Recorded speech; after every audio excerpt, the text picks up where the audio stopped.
Para sa video lecture na ito, ating tatalakayin ang mechanics sa pagsulat.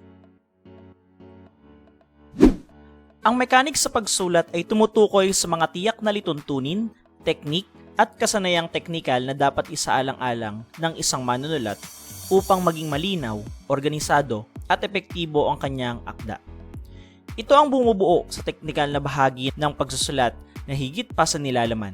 Kabilang dito ang wastong paggamit ng wika, struktura, gramatika, pagkakaugnay-ugnay ng mga ideya, transisyon, at estilo ng pagpapahayag.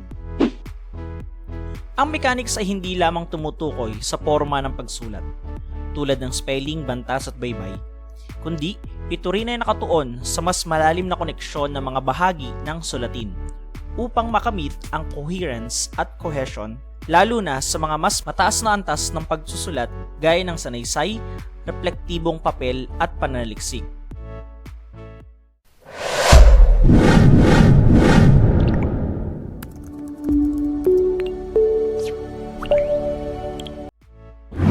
Estilo. Ito ay tumutukoy sa pamamaraan o paraan ng pagsusulat na nagsisilbing gabay sa mambabasa na matukoy ang layunin ng manunulat. Ang estilo ay personal na tatak ng isang manunulat. Nakabatay ito sa tono, punto de vista at paraan ng paglalahad ng kaisipan. Halimbawa, maaaring maging deskriptibo, naratibo o argumentatibo ang estilo depende sa layunin ng manunulat. Kung ito ba ay maglahad, magkwento o manghikayat. Sa akdang pampanitikan, halimbawa, ang estilo ni Nick Joaquin ay masalimuot at makasining. Samantalang ang kay Luwalhati Bautista ay realistiko at direkta. Ang pag-unawa sa estilo ay tumutulong sa mambabasa upang mas mapalalim ang interpretasyon sa binabasa at masuri kung paano nito naipapahayag ang damdamin at mensahe.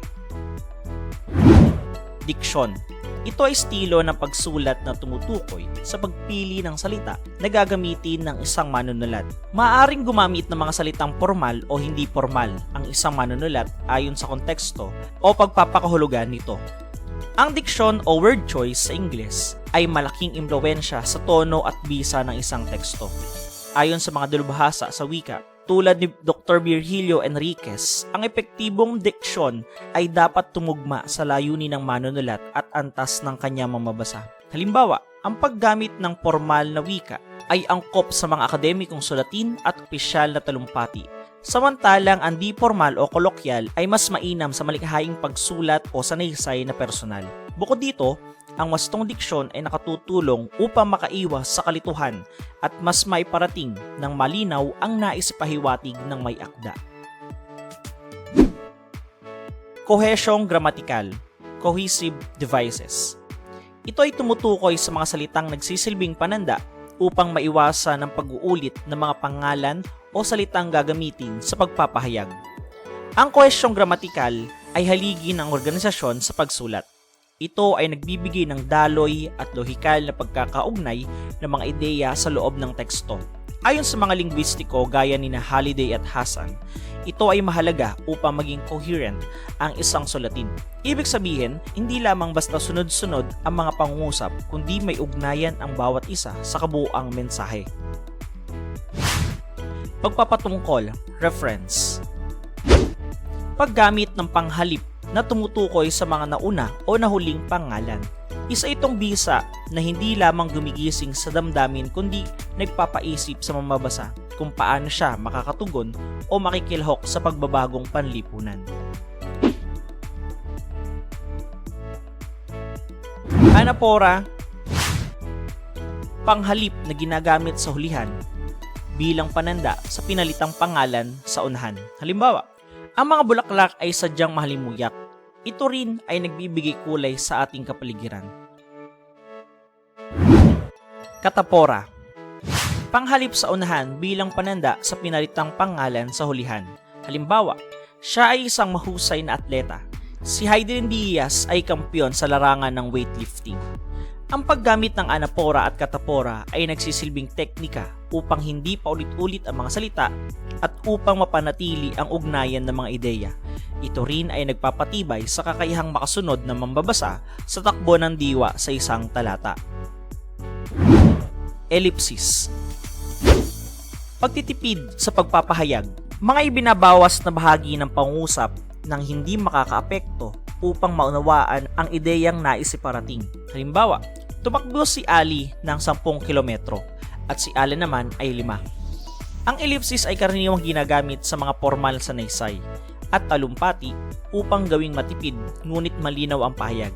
Isa rin ito sa paraan upang maiwasan ang redundancy at gawing mas epektibo at makinis ang daloy ng sulatin. Pagpapalit, substitution. Paggamit iba't iba pang salit o referensya sa pagtukoy ng bagay o kaisipan. Maaring ang pinapalitan ay pangalan, nominal, pandiwa, verbal, o isang sugnay, clausal. Ang pagpapalit ay diskarte sa pagsasalin o pagsasaayos ng wika, kung saan ang isang salita ay pinapalitan ng mas angkop o mas malinaw na alternatibo. Sa larangan ng linguistics, ito ay naglalayong iwasan ang pag-uulit habang pinapanatili ang semantic cohesion, pagkakabit-kabit ng kahulugan. Pag-uugnay, conjunction. Paggamit ng pangatnig upang pag-ugnayan ang dalawang ideya o pangungusap gaya ng kapag, upang, subalit, dahil, habang, kung at iba pa. Ang pag-uugnay o pundasyon ng lohikal na estruktura ng isang teksto. Ginagamit ito hindi lamang para pagdikitin ang mga ideya, kundi upang ipakita ang ugnayang sanhi at bunga, paghahambing, pagsalungat o pagpapaliwanag. Sa akademikong pagsulat, ito ay mahalaga upang maging maayos at epektibo ang daloy ng diskurso. Transitional na paggamit ng salita. Nag-uugnay sa pagsusunod-sunod ng pangyayari o ideya gaya ng sa wakas, kung gayon, sa kabilang banda, sa katunayan, pagkatapos, sa lahat ng ito, at iba pa. Ang mga transitional na salita ay gumaganap bilang tulay ng kaisipan. Ginagamit ang mga ito upang gabayan ang mga mambabasa sa pagkakasunod-sunod ng ideya, pagbabago ng punto o pagbibigay diin. Ayon sa University of North Carolina Writing Center, ang paggamit ng malinaw na transition ay mahalaga sa anumang sulatin upang hindi putol-putol ang diwa.